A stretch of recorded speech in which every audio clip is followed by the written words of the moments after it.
Halo Stoda Lovers dimanapun Anda berada, terutama anak-anak kami siswa kelas 12 IPA SMA Santo Thomas II Medan. Ibu berharap kalian dalam keadaan sehat-sehat saja dan tetap disiplin dengan social distancing, dan kita harus bekerja sama untuk memutus mata rantai penyebaran COVID-19. Tetap semangat ya anak-anak ibu, walaupun kita sekarang sedang belajar secara daring. Kembali lagi kita akan memasuki materi pelajaran kita, yaitu tentang sifat koligatif larutan. Nah, jadi kalian tentu ingin bertanya, sifat koligatif larutan itu apa ya? Kan gitu. Nah, perhatikan gambar berikut ya. Jadi bukan tidak ada alasannya saya tunjukkan ada es krim di sini. Saya ketepatan suka banget es krim yang coklat. Bagaimana dengan kalian? Kalian suka es krim yang apa? Yang pink atau yang peach? Ya, tapi es krim itu lembut ya, enak banget. Nah, kenapa juga saya menunjukkan di sini ada orang sedang membuang salju dari jalan raya ya. Nah, jadi prinsip-prinsip membuat es krim dengan tabung yang berlapis dan membuang salju dari jalan raya di negara-negara yang bermusim dingin ekstrim, itu adalah prinsip-prinsip kerja dari sifat koligatif larutan. Nah, jadi coba perhatikan, tabung pembuatan es krim itu terdiri dari beberapa lapisan. Jadi kamu perhatikan, lapisan pertama sebenarnya yang ini ya, di sini tempat berisi bahan-bahan pembuatan es krim di sini ya.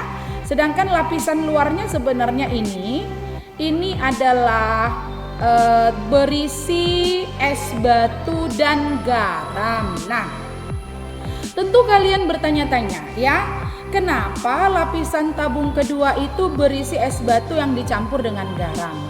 Jadi sebenarnya itu untuk menurunkan titik beku daripada air. Jadi kalau titik beku daripada air menjadi turun, maka nanti suhu akan menjadi di bawah 0 derajat Celcius. Selanjutnya kan tabung diputar-putar ya, diputar-putar ya. Maka disebut kadang-kadang es krim juga es puter ya, agar suhunya menjadi di bawah 0 derajat Celcius ya, agar suhunya di bawah 0 derajat Celcius. Nah, adonan es krim akhirnya menjadi dingin dan lembut ya. Baik. Nah, oh ya, tadi kan ada salju di jalan raya ya, Stoda Lovers ya. Jadi untuk bisa mencairkan salju di jalan raya, biasanya jalan raya itu ditaburi dengan garam. Kenapa? Itu tadi supaya titik beku larutannya menjadi turun, sehingga pada suhu saat itu salju bisa mencair. Jadi kendaraan-kendaraan bermotor dan orang yang melintas di jalan raya menjadi tidak tergelincir. Baik. Nah, apa yang dimaksud dengan sifat koligatif larutan? Sifat koligatif larutan itu merupakan sifat larutan yang hanya ditentukan oleh jumlah partikel ya, yang hanya ditentukan oleh jumlah zat terlarut, partikel zat terlarut, dan sama sekali tidak ditentukan oleh jenis atau macam dari zat terlarut ya. Sama sekali tidak ditentukan oleh jenis atau macam dari zat terlarut. Ada 4 sifat koligatif larutan, yaitu yang pertama penurunan tekanan uap, biasanya ini dikasih lambang delta P, dan pada kesempatan ini saya akan menjelaskan tentang penurunan tekanan uap dulu ya. Lalu ada yang disebut dengan penurunan titik beku. Penurunan titik beku ini adalah delta TF ya. Lalu ada kenaikan titik didih. Kenaikan titik didih ini adalah delta TB ya. Dan ada tekanan osmosis. Tekanan osmosis ini adalah P seperti ini ya. Oke. Nah, jadi tetapi pada kesempatan ini saya akan menjelaskan satu demi satu, terutama penurunan tekanan uap dulu. Baik. Tapi sebelum ke penurunan tekanan uap, kita harus membedakan dulu sifat koligatif larutan. Ada yang elektrolit, ada yang non elektrolit. Nah, jadi Kalau larutan non-elektrolit itu adalah larutan yang di dalam air tidak berubah menjadi ion-ion. Jadi sekali lagi, di dalam air dia tidak berubah menjadi ion-ion, tidak berubah menjadi kation ataupun anion. Artinya zat terlarutnya tetap berada dalam bentuk molekulnya, ya, tetap berada dalam bentuk molekulnya. Contoh misalnya di sini contohnya adalah urea. Jika kalian masukkan ke dalam air tetap aja dia adalah urea, ini tetap aja. Jadi tidak berubah misalnya CO positif, NH2 negatif, tidak ya. Nah, jadi demikian juga dengan glukosa. Glukosa kalau dimasukkan ke dalam air tetap aja dia adalah glukosa. Jadi dia tidak berubah menjadi contoh 6C positif, tidak ada, atau O negatif, nggak ada ya. Jadi dia tidak berubah menjadi kation dan anion, tetap ada dalam bentuk molekulnya. Sehingga ketika zat terlarut urea atau gula dimasukkan ke dalam air tidak ada pertambahan jumlah partikelnya. Baik, nah kita masuk kepada penurunan tekanan uap. Tekanan uap jenuh itu adalah tekanan maksimum uap pada suhu tertentu. Artinya jika suhu diubah, ini tekanan uap juga berubah ya. Jadi kalau suhu diubah, tekanan uap juga berubah. Maaf ya, oke. Bagaimana bila ke dalam suatu pelarut kita larutkan suatu zat terlarut? Ya, misalnya ke dalam air kita masukkan garam misalnya, atau kita masukkan gula. Saya pakai gula saja karena gula itu adalah yang non elektrolit ya.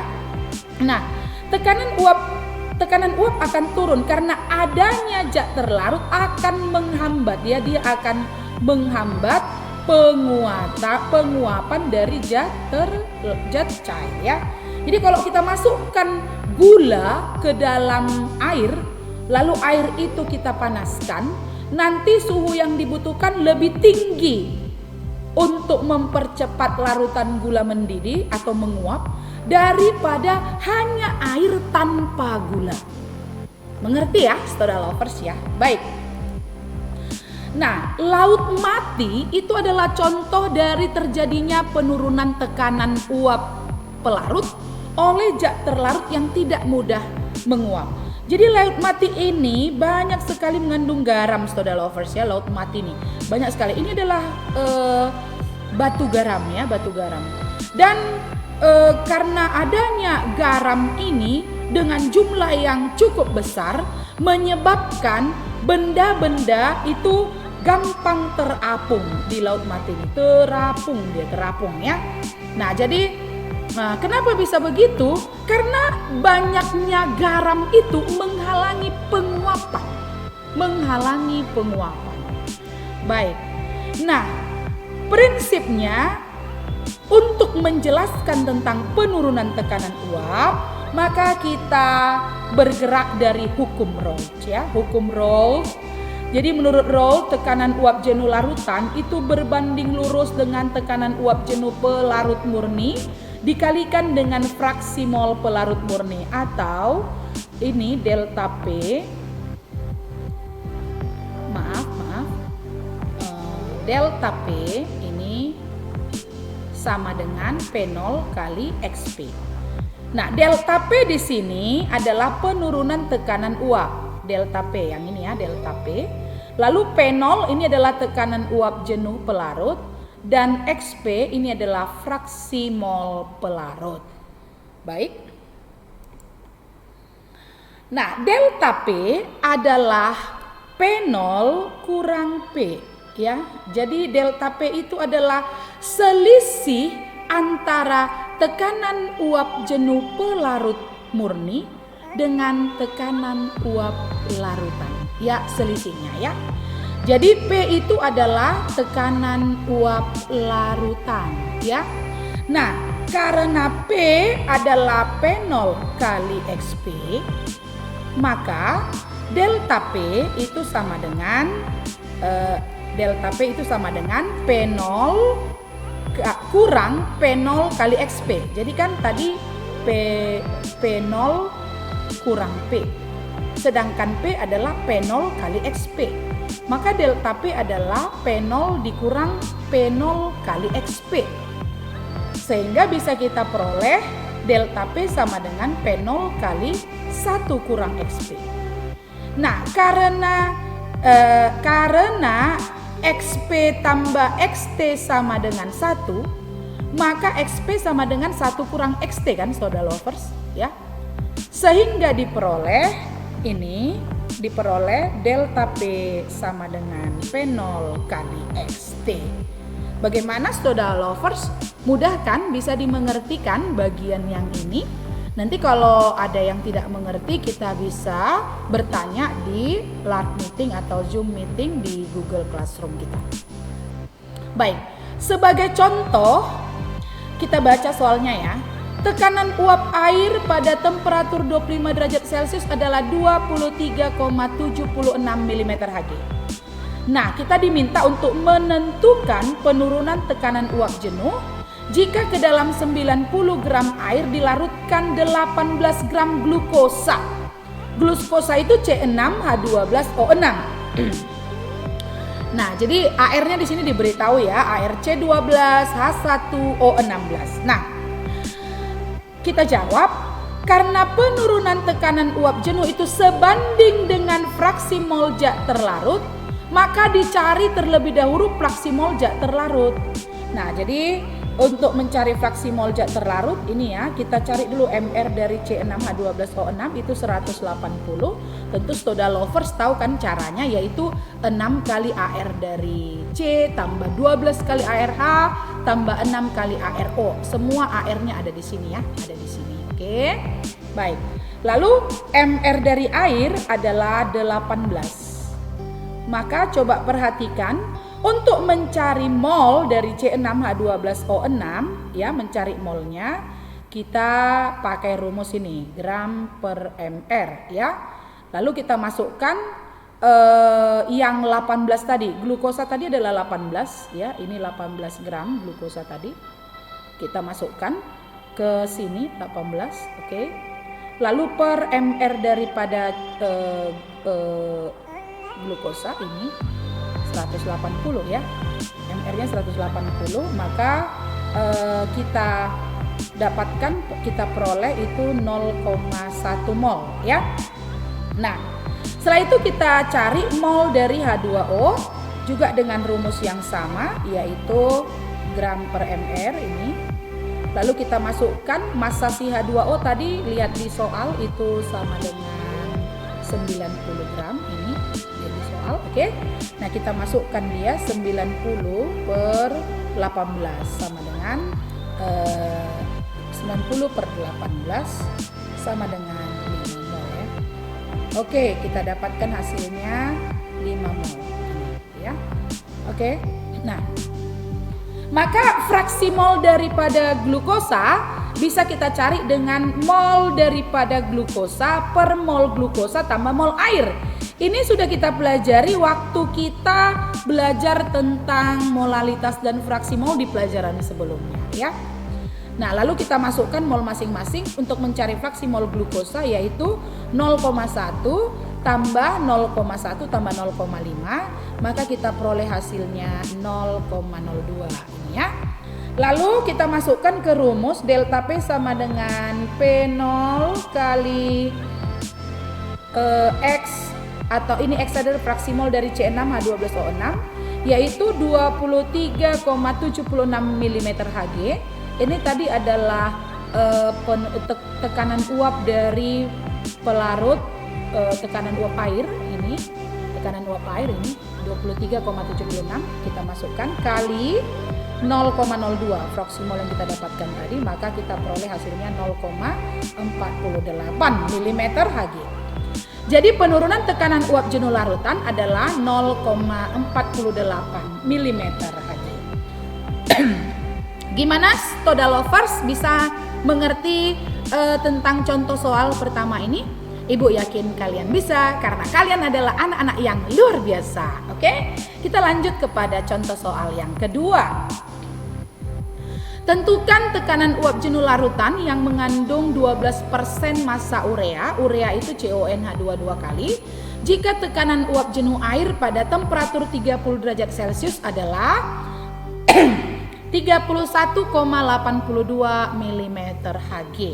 Maka kita lihat dulu penjelasannya, lihat. Nah, jadi tekanan uap larutan itu sebanding dengan fraksi mol ya. Tekanan uap larutan sebanding dengan fraksi mol pelarut. Nah, oleh karena itu dicari terlebih dahulu fraksi mol pelarut. Misalnya massa larutan itu 100 gram. Maka massa daripada si massa dari urea itu adalah 12% dari 100. Maka kita peroleh hasilnya 12 gram ya. Oke. Nah, massa H2O itu bisa kita cari dengan mengurangkan saja 100 dengan 12 tadi, karena totalnya tadi kan 100 ya, kita kurangkan dengan 12, maka hasilnya sama dengan 88 gram. Dengan demikian kita bisa mencari jumlah mol dari urea. Mencari jumlah mol kan mudah, rumusnya sama yaitu gram per mr tadi. Kita masukkan angkanya menjadi 12/60. Sekali lagi 12/60, kita dapatkan hasilnya sama dengan 0,2 mol ya. Lalu jumlah mol dari H2O juga sama. Kita cari dengan rumus ini gram per mr. Lalu kita dapatkan hasilnya 88/18 karena tadi H2O kan 88 kita dapat, sehingga kita peroleh hasilnya sama dengan 4,89 mol ya, 4,89 mol. Oke? Nah, sekali lagi kita harus masuk ke rumus yang sebelumnya karena ini adalah fraksi mol dari H2O. Tentu kita cari dengan rumus NP per NP tambah NP. NP ini adalah fraksi mol, NP ini adalah mol pelarut ya. Sedangkan NT ini adalah mol zat terlarut gitu ya. Lalu kita masukkan harganya 4,89 per 4,89 tambah 0,2, maka kita peroleh hasilnya sebanyak 0,96. Oke. Nah, setelah itu kita masukkan ke rumus P sama dengan ini ya, ini P0 kali fraksi mol H2O ya. P sama dengan P0 kali fraksi mol H2O, berarti tadi P0 adalah 31,82 yang di atas tadi di soal. Oke, kita masukkan ke sini, dia menjadi 31,82 kali 0,96 kali 0,96, maka kita dapatkan hasilnya 30,55 ya. 30,55. Sekali lagi 31,82 kali 0,96 sama dengan 30,55 mm Hg. Jadi tekanan uap larutan urea itu kita peroleh sama dengan 30,55 mm Hg. Gimana Stoda Lovers, masih bisa mengikuti pelajarannya? Pasti bisa ya. Semangat terus ya. Oke, kita lanjut ke contoh soal yang ketiga. Suatu larutan manitol yang mengandung 18,04 gram manitol dalam 100 gram air ya, pada suhu 20 derajat Celcius mempunyai tekanan uap 17,23 mm Hg. Jika tekanan uap jenuh air pada suhu tersebut adalah 17,54, maka hitunglah massa molekul relatif daripada manitol. Oke? Nah, tetap juga sama karena manitol ini adalah zat terlarut sedangkan air adalah pelarutnya, maka untuk mencari tekanan uap jenuh, untuk mencari massa molekul relatif terlebih dahulu kita dapatkan dulu mol dari manitolnya. Caranya seperti ini, kita masukkan dulu ke rumus P sama dengan P0 kali XP, lalu kita masukkan 17,23, ini 17,23 sama dengan 17,54 kali ini NP mol pelarut, berarti 100/18. Karena pelarut tadi di sini di atas air, ini tadi 100 gram ya, air ini pelarutnya. MR air kan 18. Tadi di soal sebelumnya sudah kita bahas. Jadi 100 per 18 per 100 per 18 tambah NT ya. Ini NT, ini adalah mol dari zat terlarut. Nah, kita peroleh 17,23 sama dengan 17,54 kali 5,56. Jadi 100 per 18 itu 5,56 per 5,56 tambah NT. Oke. Lalu kita kali silang. 17,23 ke 5,56 tambah NT. Maka di sini menjadi ini 17,23 kali 5,56 tambah NT sama dengan 17,54 kali 5,56 ini ya. Oke.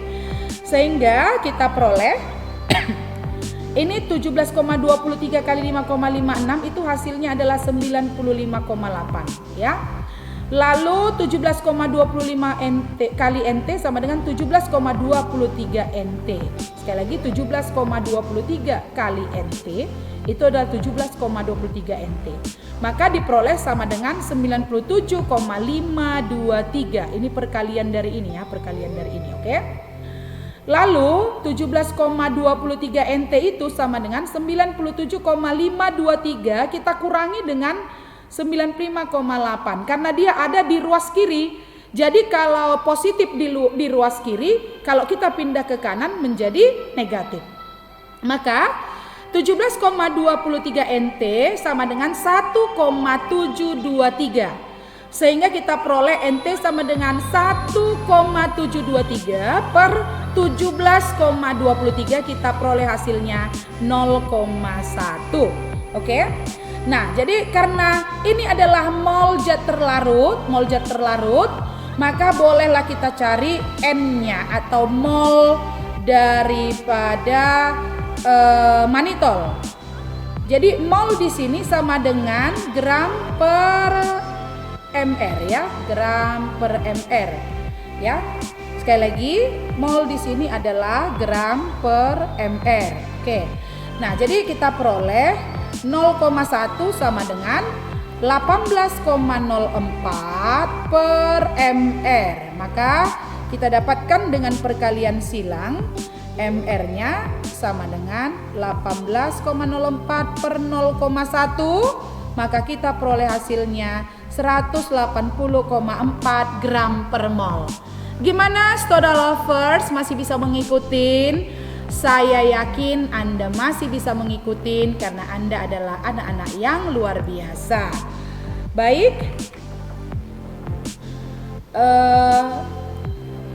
anak-anak ibu yang baik, ibu berharap supaya kalian rajin-rajin belajarnya ya.